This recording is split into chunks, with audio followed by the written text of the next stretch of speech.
자, 이번 시간 저희가 그 생명과학 그 문제를 풀 텐데, 저희 그 개념이 여기 보시면 어떻게 나오냐면, 이렇게 나오죠. 그 컨셉이. 자, CPR. 요게 이제 제 강의 컨셉이에요. CPR. CPR이 뭐냐면, 여러분 이게 컨셉, 개념이죠. 프랙티스, 연습과 and reasoning, 추론이다. 이렇게 얘기가 나오는 거죠. 여러분 잘 생각하셔야 됩니다. 뭐냐면 대부분 지금 저희가 출제가 되는 생물 문제가 다 뭐냐면 개념에 대한 적용을 묻고 있어요. 개념에 대한 적용. 그죠? 정확한 개념을 알고 있으면 문제가 풀리는데 문제는 최근 경향을 봤을 때는 한 두세 문제 정도는 굉장히 디테일한 세부적인 내용에서 출제가 된다. 세부적인 내용에서 출제가 된다는 겁니다. 그러니까 내용 자체를 굉장히 꼼꼼하게 보셔야 돼요. 근데 문제는 내용을 꼼꼼하게 본다고 해도 일부 완전 디테일한 내용들이 나온다면 지금 이게 파트 1이 생명체 구성 물질 이게 저희가 생화학 파트예요. 실질적으로. 근데 여기에서도 굉장히 디테일한 내용들이 나올 수가 있는데 그걸 다 공부할 수는 없고 일단 전체적으로 중요한 내용들 위주로 공부를 할 겁니다. 그래서 개념과 그다음에 연습 그리고 이제 하나 좀 특이한 상황은 최근 문제를 보면 저희가 이제 공무원 시험 자체는 추론이 거의 안 들어가요. 안 들어가는데 아주 일부 문제 약간의 추론을 요구하는 문제들이 있기 때문에 그것도 대비를 좀 하겠다. 이런 취지에서 컨셉, 프랙티스 앤 리즈닝 개념과 연습 그리고 추론이다. 이렇게 제가 이름을 달았습니다. CPR 멋있죠? 자, 괜찮습니다. 자, 어쨌든 저희가 생명체 구성 물질 파트 1에서부터 가는데 여기 굉장히 중요한 파트입니다. 내용을 알면 맞추는데 모르면 틀리는 거죠. 자, 갑니다. 생명체 구성 물질. 자, 1번 문제에서부터 시작을 할게요. 여러분 이제 공부하시면서 뭐 다른 건 없습니다. 뭐냐면 이거요. 저희가 이제 문제에 대한 해설 강의가 나가게 되면 이 해설 강의를 여러 번 받은 교재 있잖아요. 그 노트도 필요 없어요. 교재 옆에다가 살짝 메모를 하세요. 뭐 포스트잇 같은 거 많이 붙여봤자 책만 두꺼워지니까 옆에 여백 있잖아. 여백에다가 필기를 하시면 됩니다. 자, 저희가 이제 1번 문제에서부터 갈 텐데 자, 다음 중 물 분자에 대한 설명으로 옳지 않은 것은 이 물 굉장히 중요합니다. 그래서 옆에다가 제가 살짝 적을게요. 왜 이게 물이 중요하냐? 자, 안 보이시죠? 자, 파란 펜으로. 자, 물은 기본적으로 우리가 어떻게 이야기가 되냐면 분자식을 적으면 H2O라고 적습니다. 맞죠? H2O. 자, 그래서 이 물이 우리 몸에 대략 한 70% 가까이 차지하고 있어요. 그러니까 우리 몸은 대부분 물로 구성되어 있다. 이렇게 얘기할 수 있는데, 자, 이 H2O라고 하는 이 물은요, 분자입니다. 그래서 물 분자라고 표현을 해요. 물 분자라고. H가 2개가 있고 O가 1개가 있다. 그럼 얘를 갖다가 구조식으로 펼치게 되면 이건 분자식이고 구조식으로 펼치면 이렇게 이야기가 되겠죠. 물론 루이스 전자점식을 고려해서 그린다면 이렇게 얘기가 되는 거예요. 그러면 저희가 내용을 듣고 오신 분들이기 때문에 간단하게 좀 설명을 하면 얘가 전기음성도가 2.1밖에 안 돼요. 옥시겐이 산소가 전기음성도가 크기 때문에 전기음성도라 함은 원자가 전자를 잡아당기는 능력이에요. 예, 그러다 보니까 당연히 여기 있는 전자가 이 공유전자가 이쪽으로 치우치니까 얘가 부분전화를 갖게 되어 있습니다. 부분전화 마이너스를 갖게 되죠. 그래서 이 부분전화라고 하는 게 여러분 표현이 좀 어색하시면 제가 크게 그릴게요. 자, 팔자를 그리다 마요. 그러면 이걸 읽을 때는 델타라고 읽으시면 되고요. 얘에 대한 의미는 partial이에요. partial. 좀 어렵나요? 이 정도는 하셔야 됩니다. 국제화시대. 자, partial. 부분적인 이런 뜻이에요. 자, 필기하시고. 물론 제가 지금 현재 그 전자칠판을 쓰고 있기 때문에 필기를 좀 큼지막하게 하는 건데 여러분은 좀 작게 해주시면 돼요. 그 교재에다가 부분적인 이런 얘기죠. 그러니까 저희가 전하에는 단위 전하가 있고 부분 전하가 있어요. 그래서 이거는 부분 전하다, 부분적인 전하다, partial charge 이렇게 얘기가 되죠. 마이너스. 근데 여기서 H가 또 여기 있단 말이지. 그러니까 어떻게? 여기 있는 전자가 이쪽으로 끌려가요. 그러니까 여기에 2델타 마이너스, 여기가 델타 플러스 이렇게 됩니다. 그래서 물에 대한 특징을 이야기하면 물의 어떤 구조적인 특징을 이야기할 때 물은 부분 전하를 갖고 있구나. 물은 결국에 부분적인 극성 물질이다. 이렇게 이야기가 되는 거죠. 부분적인 전하를 갖고 있다. 결국 물은 전하라고 적었습니다. 극성 물질이다. 이렇게 얘기가 돼요. 또 하나, 이 물은 이게 저희가 어떻게 얘기가 되냐면 공간 체험 모형으로 이야기를 하면 공간 체험 모형에서 이제 이 요 모형이에요. 일종의 공간 체험 모형으로 얘기하면 이렇게 표현이 되죠. 요거 이제 스페이스 필링 모델이다. 모델, 스페이스 필링 모델이다. 이렇게 이야기하는데 이게 실질적으로 구분형입니다. 그래서 이 구조식에서도 표현이 될 수가 있는데 얘하고 얘 사이의 각도가 대략 104.5도가 나와요. 이 정도 기억합니다. 104.5도. 이 본딩 앵글을 얘기하는 거예요. 결합 각도, 본딩 앵글 자체가 반딩 앵글이라고 얘기하죠. 결합 각도가 104.5도가 된다. 이라고 살도 하면 5 나와요. 예. 물론 어떤 원리가 있고 얘기를 한 건 아니야. 자, 그 다음에 요거를 제가 좀 칠판을 한번 띄워볼게요. 자, 갑니다. 여러분 필기 잘 하시고.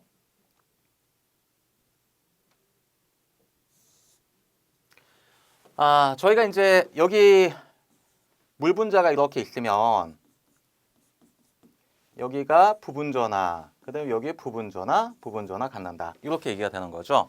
그러면 여기에서 H2O인데 실제 얘는 어떻게 또 돼 있냐면 여기에 또 H가 있고 또 여기 O가 있고 또 여기 H가 있는 구분형의 물 분자가 나오겠죠. 맞죠? 근데 여기서 자 어떻게 얘기가 되냐면 얘가 지금 마이너스이기 때문에 마이너스하고 마이너스는 반반합니다. 그러니까 어떻게 되냐? 당연히 이런 식으로 회전을 합니다. 회전해서 여기에 지금 H 자체가 플러스이기 때문에 부분전화 플러스니까 플러스하고 마이너스는 어떻게 해요? 잡아당기죠. 플러스하고 마이너스 잡아당기잖아요. 이건 상식이죠. 자, 그래서 이렇게 인력을 형성하는데 이게 여러분 굉장히 물의 특성에서 굉장히 중요한 개념이에요. H하고 O 사이에 지금 물 분자죠. 물 분자에 분자 간의 인력이 있습니다. 분자 간의 인력이 있어요.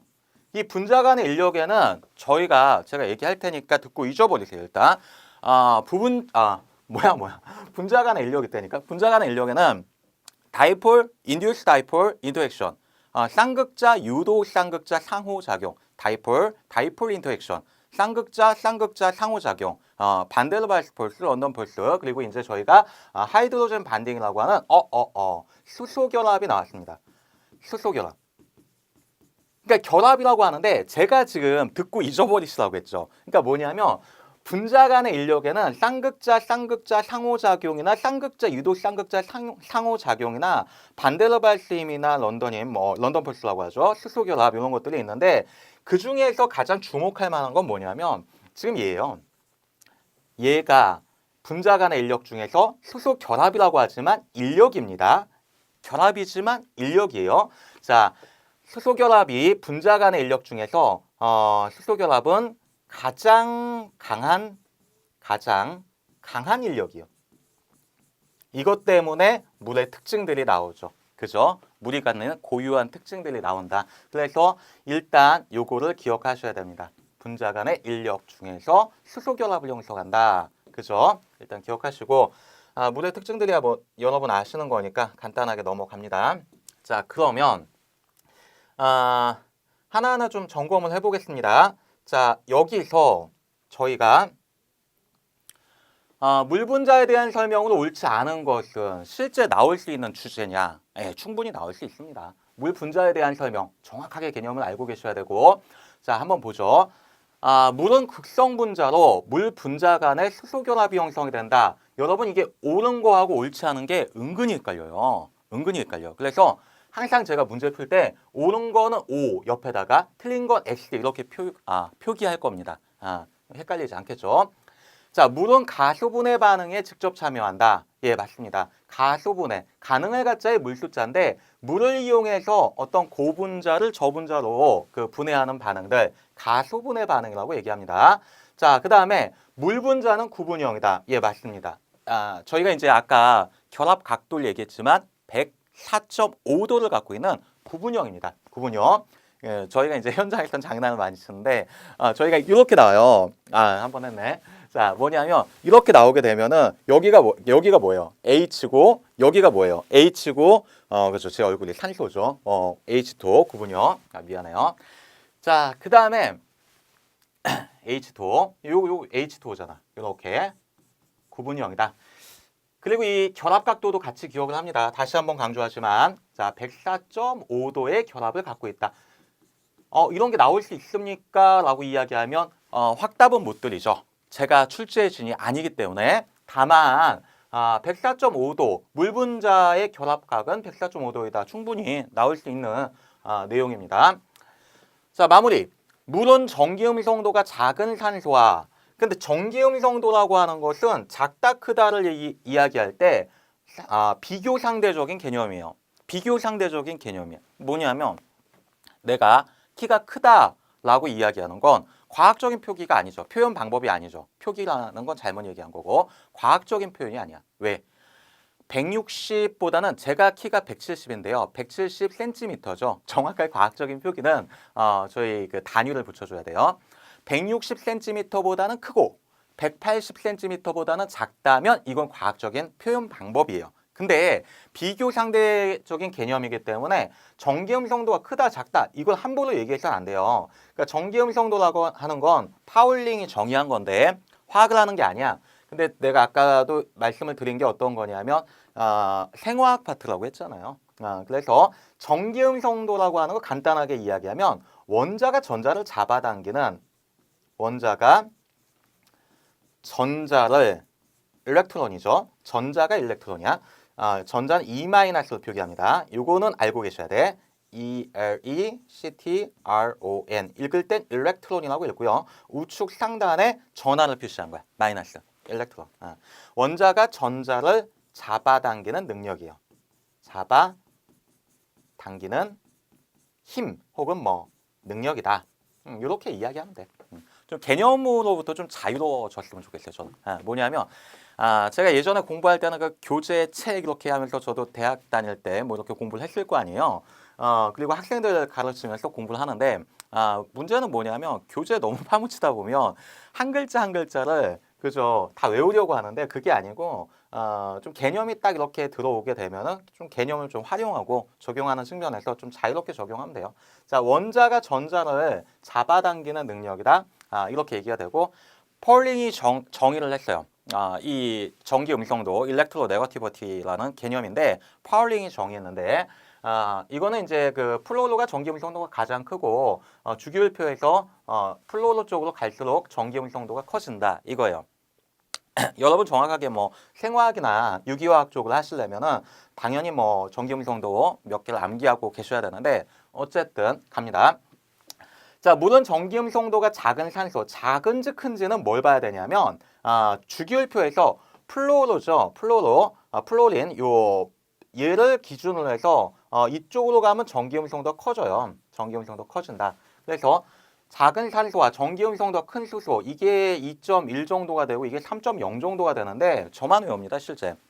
뭐냐면 얘보다 얘가 전기 음성도가 더 커요. 만약에 그걸 모르신다면은 대략 주기율표를 생각을 하시면은 또 알 수도 있는데 어쨌든 너무나 상식적인 거니까 정답은 4번으로 갑니다. 전기 음성도가 큰 이렇게 가는 거죠. 큰 산소와 전기 음성도가 작은 수소가 공유 결합되어 있다. 공유 결합되어 있기 때문에 저희가 분자라고 이야기를 했습니다. 자, 됐고 2번 문제로 넘어가겠습니다. 자, 2번 문제 보시면 저희가 이제 비타민에 대한 얘기가 나와요. 요즘에는 좀 많이 뜨는 얘기 중에 하나인데 뜨는 주제 중에 하나예요. 최근 이제 시험을 고려했을 때 저희가 이제 비타민 별게 있겠냐 하는데 그렇지가 않아요. 관용명으로 출제가 되고 있기 때문에 여러분이 비타민에 대한 내용을 정확하게 알고 계셔야 되죠. 자, 그래서 간단하게 제가 칠판을 띄우고 설명을 좀 드릴게요. 자, 우리가 이제 비타민 이렇게 표시하죠. 그래서 이제 비타민이다. 근데 이 비타민은 그게 왜 그런지 나도 잘 몰라. 근데 비타민이 뜨는 이유가 근데 비타민에서 이제 저희가 관용명으로 그 비타민의 기능들 이런 걸 암기를 좀 하셔야 되는데 간단하게 크게 좀 펼친다면요. 뭐 별게 없는 것 같아. 뭐 비타민 여러분 다 아시잖아. 맞죠? 비타민에는 물에 잘 녹는 물 숫자죠. 용해가 되는 성질이 있는 수용성 비타민이 있고 그 다음에 물에 용해가 안 돼요. 이게 지질이에요. 지질, 기름 뭐 그런 거죠. 지용성, 지질에 용해가 되는 성질을 갖고 있는 이 지용성 비타민이 있습니다. 요거 좀 지우고 다시. 그래서 수용성 비타민과 지용성 비타민이 있구나. 이렇게 이야기가 되는 거죠. 그러면 수용성 비타민 뭐냐? 여러분 다 아시겠지만 비타민 이게 B하고 비타민 C가 있습니다. 수용성 물에 녹는 성질이 있기 때문에 과량을 복용해도 관계가 없습니다. 아시죠? 저희가 이제 소변으로 배출되기 때문에 과량 복용해도 관계가 없고 지용성 비타민은 비타민 A, 비타민 D, 비타민 E, 비타민 K 이렇게 나오는 거죠. 비타민이. 근데 뭐 여기에서 뭐 낼 게 그렇게 많냐? 예, 많습니다. 요거는 바이타민 B 전체를 얘기하는 거고요. 비타민 B에도 종류가 많죠. 그래서 얘네들의 관용명들이 출제돼요. 그러니까 예를 들면은 비타민 C라고 표기를 안 하고 아스코르브산이다 이렇게 나온단 말이야. 그러면 아스코르브산이 뭔지 모르면 비타민 C 결핍이다, 뭐 괴혈병이다. 괴혈병을 일으키는 게 뭐냐? 그럼 아스코르브산이 보기 중에 있어. 비타민 C가 없는 거야. 근데 아스코르브산은 몰라. 그거 못 맞추는 거죠. 어떤 얘기인지 알겠죠? 그러니까 관용명이 출제가 되기 때문에 거기에 대한 대비를 좀 하고자 제가 이와 같이 문제를 구성을 한 것입니다. 자, 한번 보죠.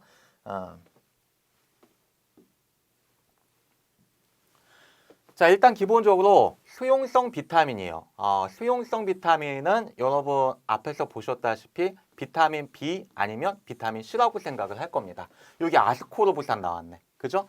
근데 이 토코페롤, 뭐 코발라민, 레티놀 뭐 이렇게 나오는 거예요. 실질적으로. 그럼 여러분 황당하죠. 그죠? 요즘 추세가 그래. 자, 코발라민, 이 비타민 B인데 적혈구 생성에 관여한다. 이야, 이렇게 나온다는 거예요. 알겠습니까? 적혈구 생성에 관여한다. 그러니까 여러분이 비타민 B하고 비타민 C는 물에 잘 녹는 비타민이다. 뭐 과량 복용해도 문제 없다. 요 정도만 알고 계시면 시험장 가서 틀려요. 예, 그냥 틀립니다. 예, 가볍게 틀려요. 자, 그렇기 때문에 그걸 대비하고자 제가 준비를 했습니다. 악성빈혈. 야, 이거 중요해요. 왜냐하면 적혈구가 생성이 안 된다면 적혈구 기능이 뭐예요? 적혈구는 그렇죠. 적혈구의 기능을 이제는 이렇게 제가 생각이 돼요. 예전 뭐 적혈구의 기능이 뭐다 이렇게 얘기를 했는데 많아요. 기능이 많아요. 많은데 대표적인 기능만 이야기를 하면 산소, O2, 그 다음에 CO2 이런 거 이산화탄소라고 얘기하죠. 이런 거 운반 기능이 있단 말이지. 예, 적혈구는 굉장히 작아요. 굉장히 작다는 거 역시 과학적 표기는 아니야. 단위 부피 1세제곱밀리미터당 450에 500만 개가 있어요. 비교 상대를 한다면, 비교 상대적인 개념으로 얘기한다면 백혈구는 단위 부피 1세제곱밀리미터당 6천에 8천 개 정도밖에 없거든. 그죠? 혈소판이 한 뭐 단위 부피 1세제곱밀리미터당 25에서 한 30만, 35만 정도 있는데 그 혈소판 수치는 좀 차이가 있어요. 자, 근데 한 그 정도 범위 내에 있어요. 적혈구가 이제 혈구, 즉 혈액에 있는 구로 끝나는 세포예요. 혈액에 있는 세포 중에서 크기가 가장 작은 세포인데 O2하고 CO2 운반 기능이 있어요. 근데 우리 몸에서 물질 대사할 땐 뭐가 필요해요? 당연히 산소가 필요하죠. 포도당도 필요한 거예요. 근데 뇌 파트로 가는 그 관상동맥 파트, 그러니까 실질적으로 저희가 그 산소 포화도가 떨어지고 적혈구의 운반 기능이 떨어지게 되면 기본적으로 뇌 쪽으로 가는 산소 포화도 떨어질 거고 적혈구가 산소를 잘 운반을 못하니까 뇌에서 산소 공급을 잘 못 받잖아요. 그러니까 당연히 그 빈혈의 원인이 되는 거죠. 자, 악성 빈혈의 원인이 된다. 자, 그러면 결국에 지금 묻고 있는 건 뭐예요? 수용성 비타민 중에서 악성 빈혈과 관계된 것, 적혈구 생성에 관여하는 걸 뭐라고 얘기하냐? 코발라민이라고 얘기합니다. 코발라민이 여기 나오네. 비타민 B10이에요. 비타민 B12를 코발라민이라고 얘기하죠. 그래서 핵산과 단백질 그리고 적혈구 생성에 관여한다. 여러분 요거를 형광펜 하이라이트 하시고 기억하는 거예요. 악성 빈혈의 원인이 된다. 이렇게 이야기가 됩니다. 그러니까 실질적으로 얘를 괄호하고 이렇게 낸다고 해도 괄호하고 낸다고 해도 수용성 비타민으로 적혈구 생성에 관여한다. 비타민 B12, 코발라민. 이렇게 기억하는 거예요. 코발라민. 알겠죠? 자, 최근의 추세예요. 자, 그다음에